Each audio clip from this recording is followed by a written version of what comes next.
Bible says mankind's first home was a garden paradise called Eden. God created Adam and Eve to tend the garden. He warned them never to eat from the tree of knowledge. One day, a serpent hissed a jealous message to Eve. If you eat the forbidden fruit, you will become as wise as your Creator.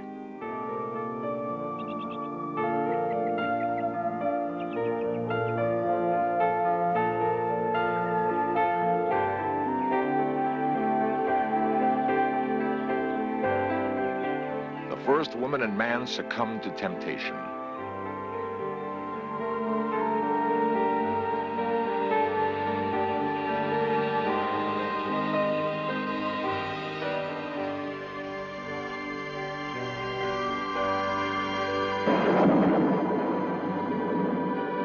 God feared his creations would next eat from the tree of life. He cast Adam and Eve from the garden and gave mankind a legacy of earthly toil. There's another legacy, a longing to rediscover the place where it all began.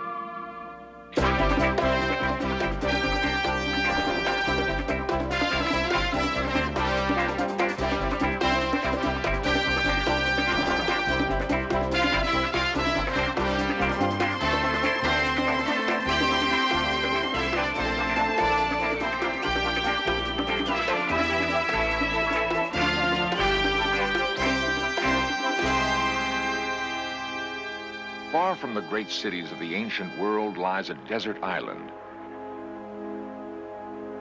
In the remote interior of the island, only sparse brush grows, and a great solitary tree.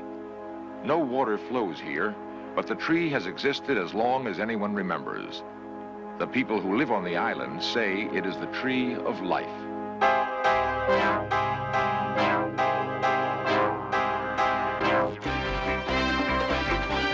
This series presents information based in part on theory and conjecture. The producer's purpose is to suggest some possible explanation, but not necessarily the only ones, to the mysteries we will examine.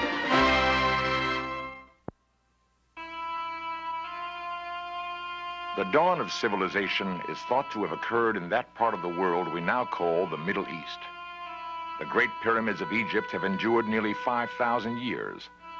In the epic journey of mankind, however, they are relatively recent milestones. The builders of the pyramids grappled with the same question that puzzles modern men. Where did it all begin? One answer lies in the Judeo-Christian tradition of an earthly paradise that existed somewhere in the Middle East. Biblical scholars have devoted lifetimes to interpreting the section of Genesis which describes the location of Eden. A passage in the Old Testament states that Eden was watered by a stream which rose out of the garden and branched out into 4 rivers: the Tigris, Euphrates, Pishon, and Gihon. The Tigris and Euphrates are familiar enough. But what are the Pishon and Gihon? Where are they in the modern world? The great river of Egypt is the Nile, thought by some to be the Gihon of Genesis. There would be no city of Cairo without the Nile, only desert. To the ancients, the river was a god. All their great monuments and temples were built near its banks.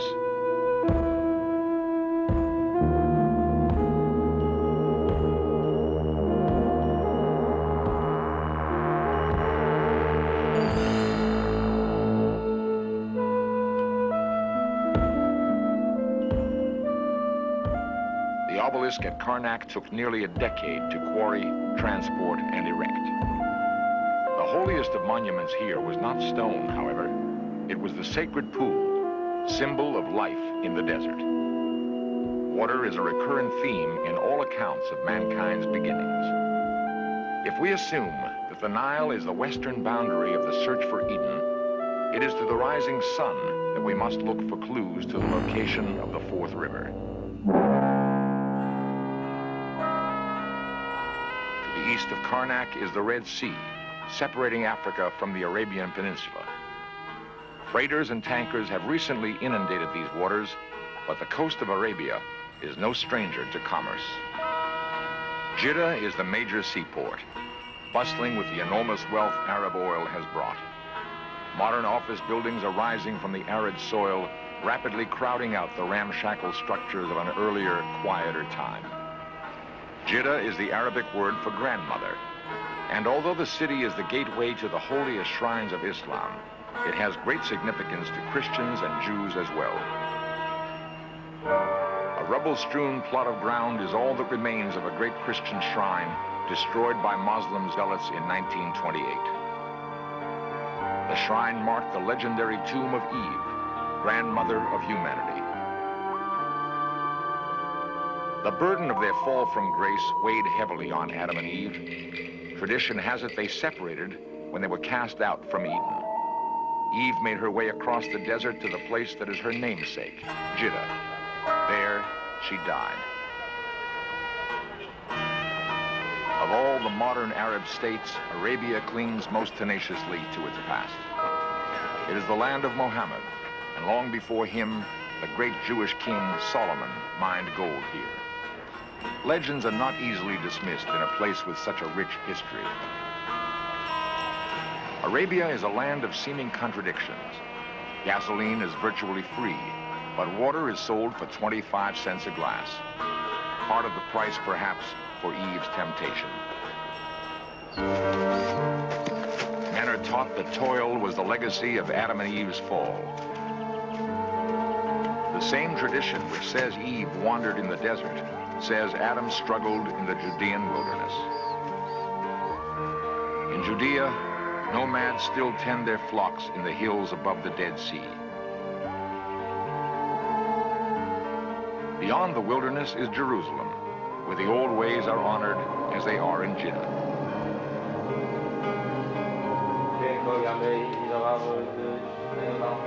Pious Jews chant prayers at a wall built 2,000 years ago by Herod. Near this sacred and ancient place, Adam is said to have emerged from the wilderness. A beautiful mosque stands above Herod's wall. It is among the most sacred shrines of the Muslim faith. The delicate Arabic script inlaid in tile is from the Quran. It tells of Muhammad's struggle to return mankind to the purity Eden represents to all faiths. The great dome of the mosque vaults an ancient place with immense religious significance. On an ancient rock, Abraham is said to have offered to sacrifice his son. Muhammad is believed to have stepped from the rock into heaven. It is also the place, one tradition says, where Adam returned to die. The persistent question remains, where is the fourth river mentioned in Genesis? The traditional resting places of Adam and Eve are east of the Nile. East of Jeddah and Jerusalem are the Tigris and Euphrates rivers. In the second millennium before Christ, that part of the world watered by the two rivers was ruled by the Assyrians. They were searching for paradise too, and may have found it in the great gulf where the Tigris and Euphrates empty. I am Ashurbanipal, king of the Assyrians. My legions are the most powerful on earth. From Mesopotamia, we strike west into Egypt and south into the Gulf of Araby. There's great wealth in the Gulf, wealth to feed my armies. But there's more. Stories of a place called Dilmun. It's said that no one dies there, and the natives pluck pearls from the ocean like dates from a palm. If there is such a place, it shall be mine. Into the Gulf, Ashurbanipal sent advance elements of his army. The scouts returned with incredible reports. It seemed there was a land called Dilmun. The inhabitants did pluck pearls from the ocean like dates from a palm. Flowers bloomed, scenting the air with their perfume. The date palms were heavy with fruit. Ashurbanipal's men had never seen such abundance. Everywhere there was greenery, lush and inviting. On a Dilmun seal, a tree flanked by two mysterious figures. The record of Ashurbanipal's expedition gives us one of the earliest indications that Adam and Eve's garden might have existed, might still exist. Thus, the key to finding Eden and the fourth river of Genesis may lie in finding Dilmun, somewhere in the Persian Gulf.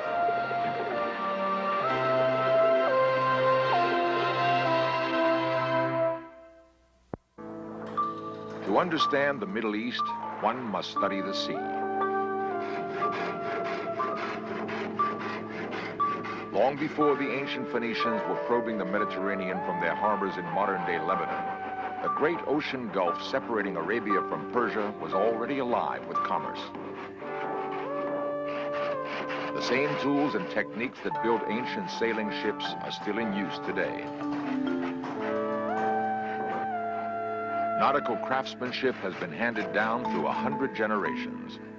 With little more than a saw and their memories, these men build the sturdy boats that sail the Gulf. From Arabia in the west come ships laden with date wine and spun cotton. From Persian cities in the east, the ships return with exotic vegetables and spices from India.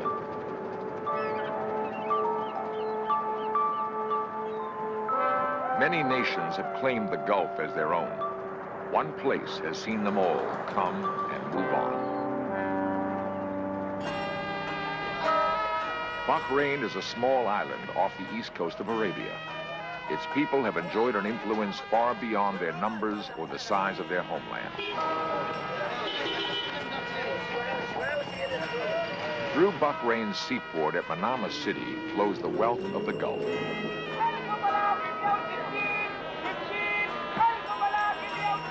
The islands have been independent only since 1971. Before that, Bahrain was a British protectorate. Before that, it was Persian. Before that, Portuguese. Many nations have ruled Bahrain, but she has always retained an exotic individuality. Perhaps nowhere else in the Arab world is there a stronger work ethic.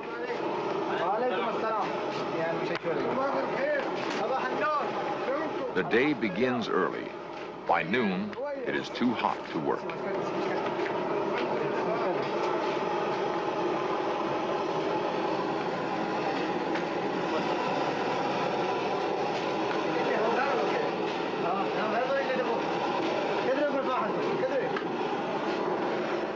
Breakfast may be fresh Arab bread. A bitter green coffee is ritually shared by merchants preparing for the day. By 5 a.m., the vegetable market is ready for business. Each vendor is a specialist, selling melon from Egypt, citrus from Lebanon, or lush homegrown produce. The merchants squat in the dust, ready to bargain. It has been this way for thousands of years. Bahrain has a resiliency that allows old and new to exist in harmony. A modern refinery turns Saudi Arabian oil into gasoline. The Bahrainis have little oil themselves. They do have the ability to exploit a good thing when they see it. By being invaluable to bigger, more powerful neighbors, Bahrain assures its unique place in the world.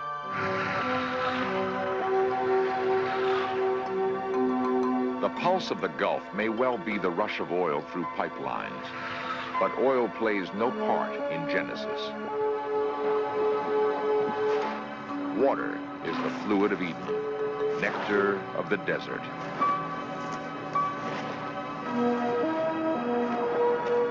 To keep decorative trees alive under Bahrain's brutal sun, they must be watered daily. Water is Bahrain's secret.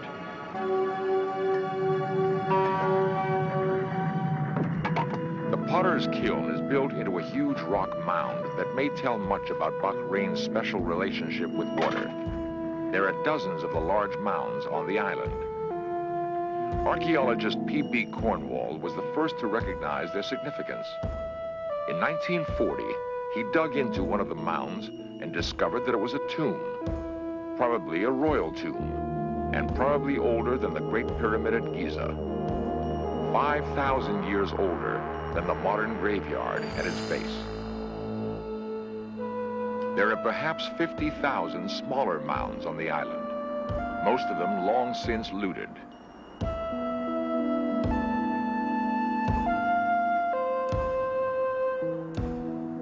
They tell us that the ancient population of Bahrain was large and affluent, rich enough to accord death a status surpassed only by the pharaohs of Egypt. And they place this lost civilization in the same millennium as the Assyrian domination of the north.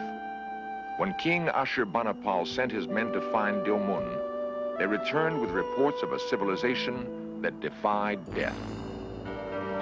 Near an oasis is the ghost of a much later military expedition.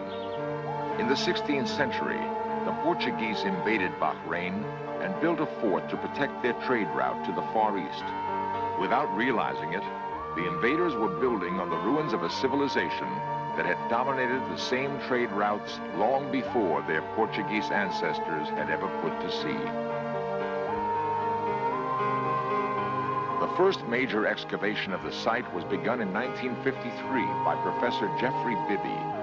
It revealed a sophisticated dwelling, complete with what appears to be an altar. More intriguing was the discovery of a limestone basin, which probably held fresh water. The reservoir fed into a walled channel built 20 feet below the surface of the ground, clearly an advanced irrigation system.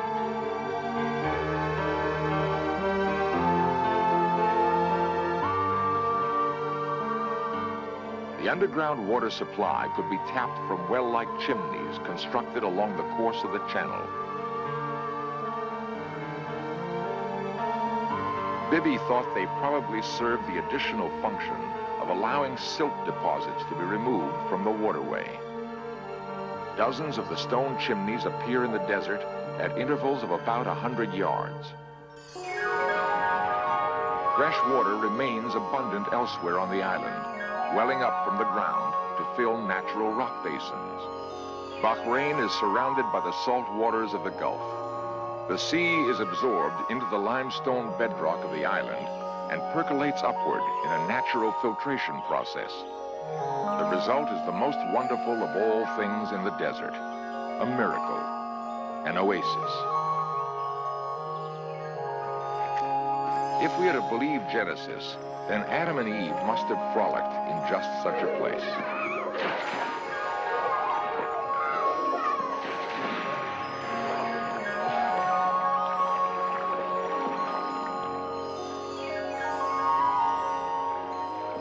Perhaps we have found the fourth river, which the Bible says takes us to Eden. It may very well be the great river flowing beneath Bahrain. Where there is water in Bahrain, the desert explodes with life and color. If we take Genesis as a mixture of revelation and allegory, then it is likely the author had a real place in mind when he described Eden. You might have been familiar with the Sumerian legend of the semi-divine king named Gilgamesh. In search of immortality, Gilgamesh travels to the land of Dilmun. There, Gilgamesh learns that he must pursue the flower of immortality, which is found at the bottom of the sea. By eating the flower, Gilgamesh will become immortal. The story doesn't end happily. A serpent appears, steals the flower, and eats it. Man's old adversary once again robs him of everlasting life. The biblical similarities are obvious. There is more, however. The flower of immortality at the bottom of the sea could be a figure of speech for the pearls Bahrain is famous for. The ancient inhabitants of Bahrain had a peculiar custom. In their burial mounds, they placed a basket. Inside the basket, they placed a snake and a symbolic pearl. On Bahrain, as in Genesis, the garden gives way to desert. Few creatures willingly leave the oasis to take their chances in the wilderness just beyond the last blade of grass. Adam and Eve had a choice. They chose knowledge instead of life and were cast out. Mankind's prospects seemed bleak as the interior of Bahrain.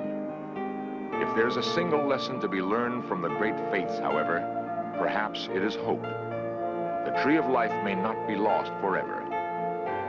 In one last astonishing parallel to the biblical Eden, we find a great tree growing in the Bahrain waste.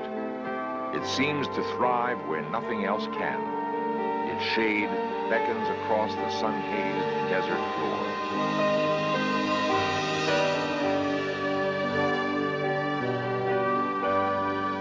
Few of the people who live on this island have ever heard of the Garden of Eden, yet they call this the Tree of Life. If we never again achieve the garden, it will certainly not be because we lost our way in our dreams.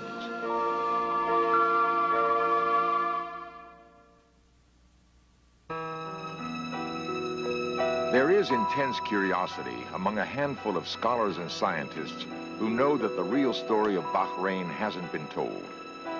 Money for archaeological work is always scarce, and what there is of it is more likely to be spent on glamour digs in Egypt. Those who work here do so out of deep commitment. Piecing together a lost civilization is not as easy as piecing together a pot. Time may be running out. Saudi Arabia plans to build a causeway from the mainland to Bahrain. It will cut through thousands of Dilmun burial mounds. It would be tragic to lose the Garden of Eden a second time.